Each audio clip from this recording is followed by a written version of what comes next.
걱정을 외면할 수 있을까? 나를 항상 버리고 주를 따라가리라. 빌라도의 뜰에서 주를 생각할 때에 수치됨과 아픈 것 못 견딜 수 있을까? 길이 참고 묵묵히 주를 따라가리라.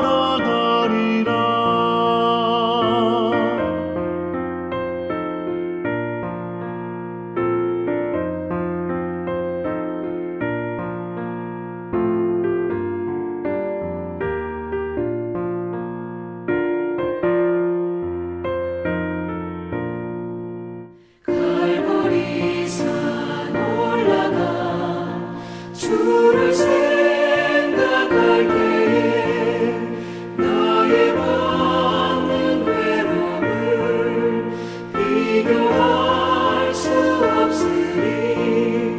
십자가를 지고서 주를 따라가리라. 무덤에서 부활한 주를 생각할 때에 환난이나 죽음도 두려울 것 없으리. 승전가를 부르며 주를 따라가리라.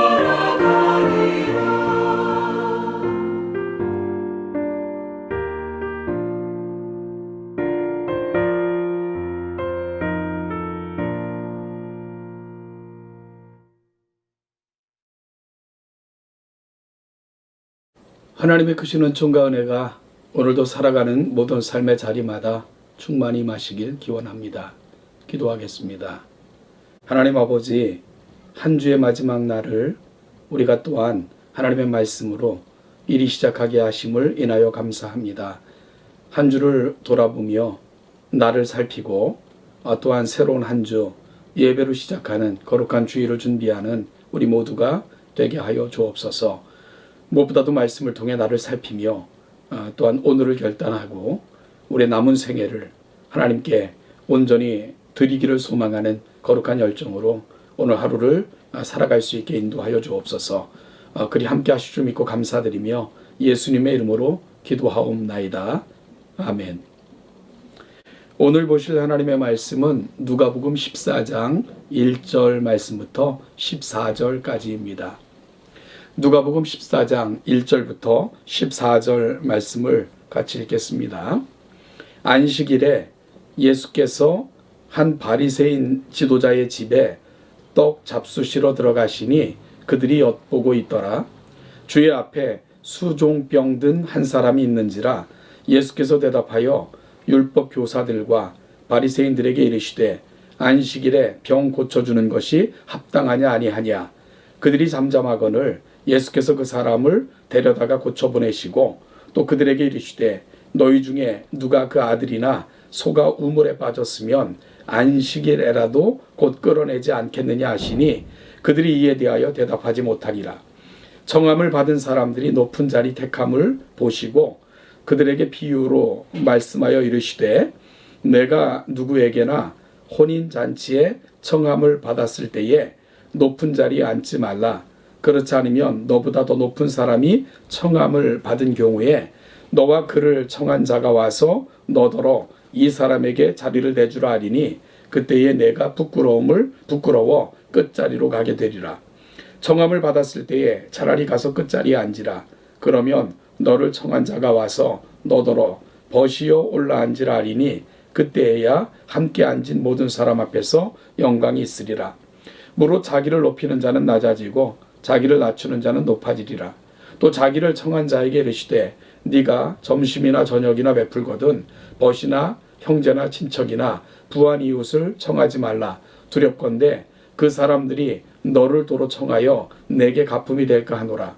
잔치를 베풀거든 차라리 가난한 자들과 몸 불편한 자들과 저는 자들과 맹인들을 청하라. 그리하면 그들이 갚을 것이 없으리니 내게 복이 되리니 이는 의인들의 부활 시에 내가 갚음을 받겠음이라 하시더라. 오늘 본문은 요일은 안식일이고 배경은 한 바리새인 지도자의 집에 떡 잡수시러 들어가셨을 때에 되어진 사건입니다. 참 난감한 자리입니다. 편해 보이지 않는 그런 초청입니다. 왜냐하면 그들이 예수님을 초대는 했어도 좋은 의도로 한 것이 아니라 1절에서 그들이 엿보고 있더라 라는 표현을 통해 그들이 왜 예수를 초대했는가를 쉽게 짐작할 수 있기 때문입니다. 이제 본격적인 시험이 시작되었습니다. 예수님 앞에 수종병 든 사람이 서 있는 것이었습니다. 한 바리새인 지도자의 집이라면 이런 사람이 서 있을 리가 없는데 그가 그 자리에 있었다는 것은 이전에도 안식일 문제로 부딪힌 적이 있기에 일부러 안식일을 골라 예수님을 시험코자 이를 초청했을 가능성이 농후합니다. 예수님께서는 바리새인의 의도를 아시고는 먼저 이렇게 질문하셨습니다. 안식일에 병 고쳐주는 것이 합당하냐 아니하냐. 그들이 대답을 하지 못하자 예수님께서는 그를 고쳐 돌려보내셨습니다.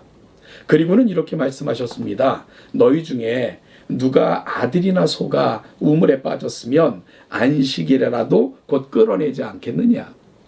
예수님께서는 지금 그들의 왜곡된 가치관에 대해 도전하고 계신 것입니다. 그들은 온갖 율법의 규정을 만들어 놓고는 이를 지킬 것을 주장했습니다. 그런데 그들이 만들어 놓은 규정대로 하면 수많은 죄인들을 양산하고 사람들을 옥죄고 제한할 수밖에 없었습니다. 그런데 더 우스운 것은 자신들의 재산적 손해에 대해서는 매우 민감하게 반응했다는 것입니다. 즉 자신들의 이해에 관계된 것에는 매우 신속하게 안식일에도 행했으면서도 타인에 대해서는 매우 엄격하게 적용하여 정죄했던 것, 이것이 바로 당시 바리새인들과 서기관들, 지도자들이 보여주었던 모습이었습니다. 예수님은 다시 한번 안식일의 주인은 인자인 것을 확인해 주시면서 바로 안식일의 주인이신 하나님께서는 바로 이 안식일을 통해서 한없는 하나님의 자비하심과 복을 주시려고 이를 제정하셨다는 것을 수종병 든 자를 고쳐 돌려보내시면서 확인해 주신 것, 오늘 본문이 가고 있는 자리인 것입니다. 여러분, 신앙은 주님의 시선이 머무는 곳을 쳐다보는 것이고요. 우리의 시선도 주님의 시선을 좇는 것입니다.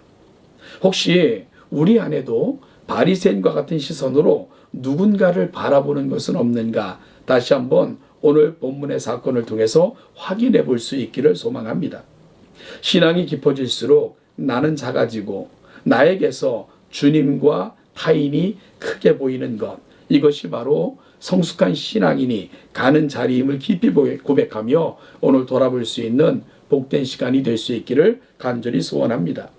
이어 주님은 그 잔치에, 그 자리에 참석한 이들을 둘러보셨습니다. 그들은 모두가 정해진 자리, 그리고 서열이 매겨진 그런 자리에 앉아 있었습니다. 여러분, 주님께서는 이들을 향해서 한 비유를 드셨는데요. 만약에 어떤 사람들이 잔치집에 초청을 받았다 칩시다. 그들은 자기의 자리가 상석인 줄 알고 그 자리에 앉아 있었는데 자기보다 더 위에 있는 사람이 그 잔치집에 초대를 받아왔다면 어떤 일이 벌어지겠는가? 주인은 황급히 그 사람에게 부탁하기를 이 자리를 양보하라 하고 말할 것 아니겠습니까? 여러분, 그렇다면 그 한 사람으로 말미암아 앉아 있었던 모든 사람들이 한 자리 한 자리 뒤로 물러나겠습니까? 그렇진 않겠죠. 자기 자리는 자기보다 더 고관인, 지위가 높은 사람에게 물려주고 자기는 일어나서 말단으로 가서 앉아야 될 것입니다. 예수님께서는 이와 같은 비유를 말씀을 하시면서 오늘 그 자리에 앉아있는 사람들에게 아주 귀한 도전의 말씀을 주고 싶었던 것입니다. 여러분, 그게 뭘까요? 여러분, 처음부터 끝자리에 앉은 사람은 초청한 사람을 통해 자신의 자리를 찾아가게 될 것입니다. 아니, 왜 여기 앉아 계십니까? 우리 당신이 앉아 계실 자리는 이곳이 아니라 저곳입니다 하면서 상속으로 올리게 될 것입니다. 어찌 보면 주님은 일상에서 벌어질 수도 있는 상황을 설정해 놓으시고는 높은 자리에 앉기를 좋아하고 즐기는 당시 바리새인들을 향해 조수어린 충고를 하고 계신 것입니다.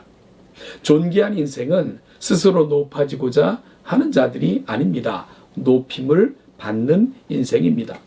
무릇 자신을 높이는 자는 낮아지고 자기를 낮추는 자는 높아지리라 하는 말씀을 통해서 궁극적으로는 하나님께서 높이시는 인생들이 되어야 된다라는 충고를, 권면을 주고 계신 것입니다. 여러분, 마치 잠언을 읽는 것처럼 인생의 지혜를 주님께서 말씀하고 계시는데요. 이 주님의 교훈은 사실은 단순한 인생의 지혜를 뛰어넘어 종말론적 성도의 삶으로까지 연결시키고 있는 것이 오늘 본문이 가고 있는 자리입니다. 여러분, 우리 동천의 모든 성도들은 스스로 높아지고자 하거나 아니면 다른 사람을 낮추고 다른 사람을 비하하면서까지 나의 높음과 의의를 주장하는 인생들이 아니라 타인들로 말미암아 높아지고 타인들로 말미암아 존귀함을 받고 무엇보다도 궁극적으로 주님으로부터 높이심을 받는 귀한 인생들 되시기를 주님의 이름으로 축복합니다.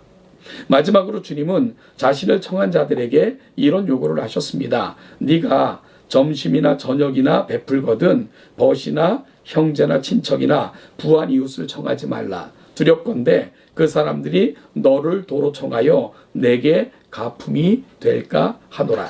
그러면서 다음과 같은 말씀을 덧붙이셨습니다. 잔치를 베풀거든 차라리 가난한 자들과 몸 불편한 자들과 저는 자들과 맹인들을 청하라 라고 말씀하셨습니다. 그리고 그 이유를 다음과 같이 말씀하셨어요. 그리하면 그들이 갚을 것이 없으므로 네게 복이 되리니 이는 의인들의 부활 시에 네가 갚음을 받겠음이라. 결국 주님의 권면이 가는 자리는 천국의 보물을 쌓으라는 것입니다. 보상을 기대하지 않는 섬김, 이것을 요구하고 계신 거죠. 주님은 삶의 지혜를 일깨워주는 구약의 지혜서의 권면을 생각나게 하실 뿐만 아니라 이를 종말론적 보상으로 연결시키는 신학의 확장을 보여주고 계신 것, 오늘 본문이 가고 있는 자리입니다. 여러분, 하나님 나라 방정식은 이 세상의 계산법과는 다릅니다. 이 세상은 주고받기, 그리고 주는 것보다 받는 것이 더 많은 것을 경제적이라 이름을 붙이고요. 이를 현명하며 또한 능력이 있다 여겨줍니다. 그러나 하나님 나라 방정식은 이 땅에서 보상받지 못한 것을 보상해 주시는 원리입니다. 이것이 하나님 나라 방정식입니다. 사랑하는 성도 여러분, 세상적 가치관에 함몰되어 너무나도 이기적이고 계산적이고 사리 분별에만 신경 쓸 것이 아니라 조금은 우직하게 손해보며 계산해도 둔감한 삶을 연습해보는 것, 그게 어떨까요? 그러면 하늘의 상이 클 것입니다. 부활 시에 하나님께서 다 갚아 주실 것입니다. 하나님 나라 방정식, 이 원리를 가슴에 담고 오늘도 손해보는 자리, 낮아지는 자리, 그리고 또 누군가를 높이는 자리, 무엇보다도 하나님 앞에서 살아가시는 저와 여러분들이 되어 하나님께서 궁극적으로 높이시는 그런 인생들 다 되시기를 주님의 이름으로 축복합니다.